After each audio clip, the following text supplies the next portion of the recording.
In this video, I'm going to be providing you with a teacher's view of a program known as Blackboard Ultra.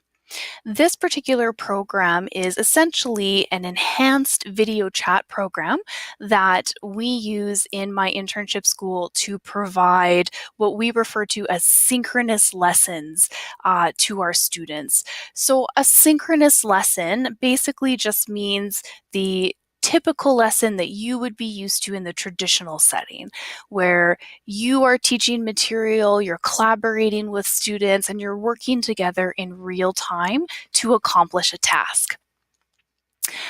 So I would like to show you some of the different features of Blackboard, how it works, some of the different tips and tricks and features of the program.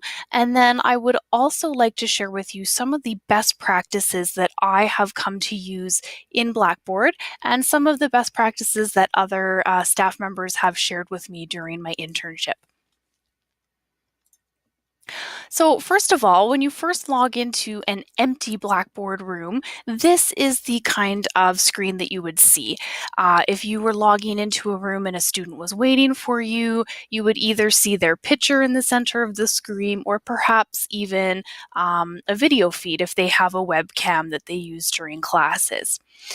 The most important buttons of all time in Blackboard are your microphone button and your video button. So these, of course, turn your microphone on and off, as well as your webcam.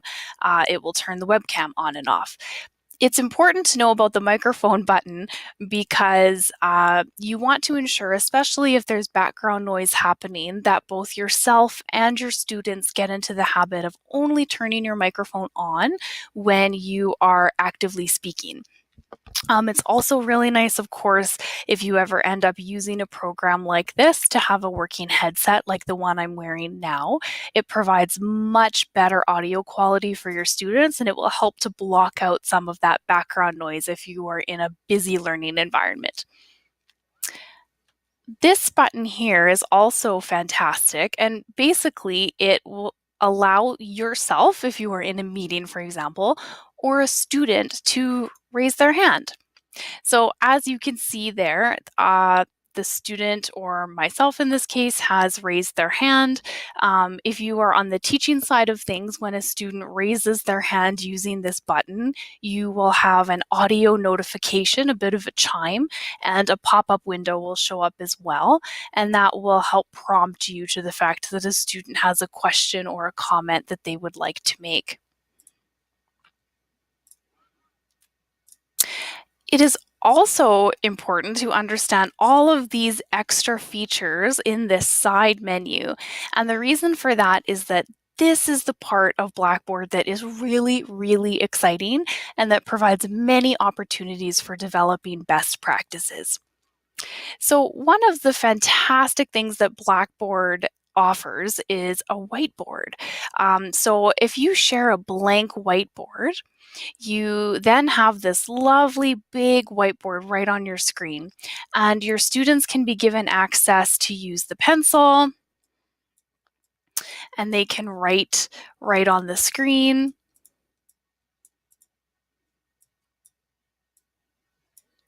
You can also add text as well as shapes. You have a pointer, so you can emphasize something on the screen. And what makes the whiteboard so exciting is that you can do so many different things with this whiteboard. Some of the best practices that I have developed during my internship that I use very frequently now with this whiteboard feature is building concept maps with my students, as well as if I'm going through a big brainstorming session with my student, or if my students are taking part in an analysis activity. So for example, if we're analyzing an essential question in social studies, we can write all over the whiteboard, fill it with brainstorming or build a concept map, and I then take a screenshot of that whiteboard and I can email it to my students. And this provides them with evidence of their learning, as well as really important study materials or helpful materials for them to use in later assignments. It also allows for me to collect formative assessment evidence, and it's a great opportunity to take part in really rich discussion with students, especially in the case of concept mapping. So, for example, in Social Studies 10, which I've been teaching during this particular internship, I have been able to create concept maps with my students about more complex issues like globalization and identity. So, I'll give them a starting frame for a concept map, and then I will sit back and watch them build a concept map for me. And as they're building that concept map, I can ask them questions. We can have really rich discussion.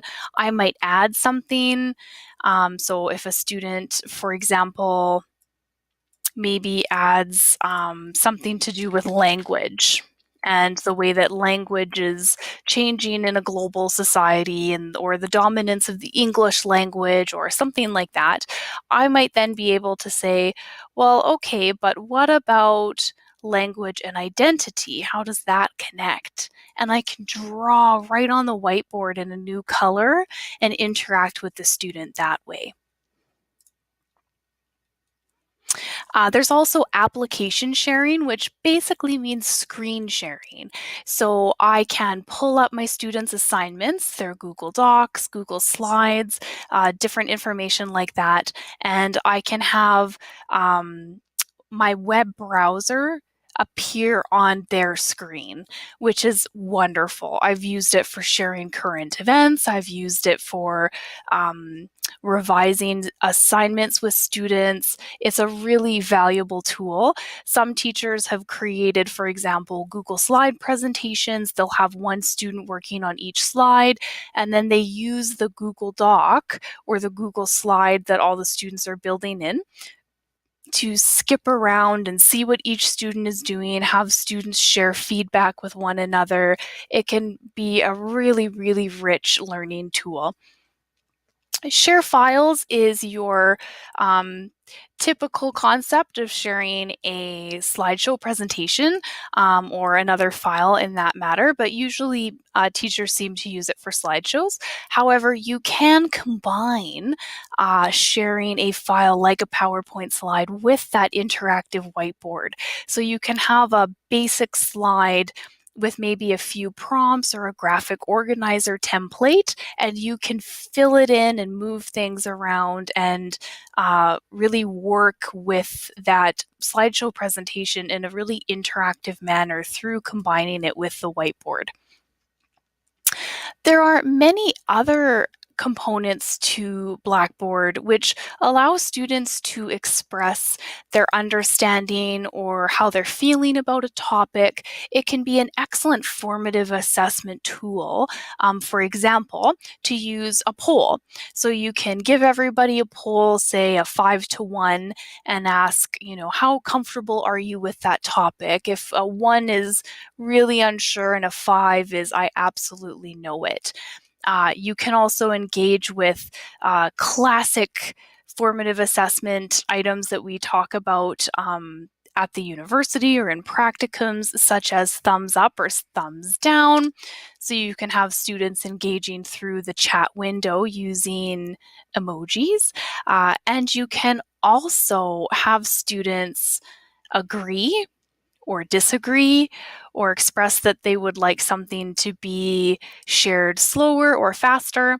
And when they select one of these options, it shows up next to their name here in this participants panel. So you can really keep track of how all of your students are doing just by a quick glance.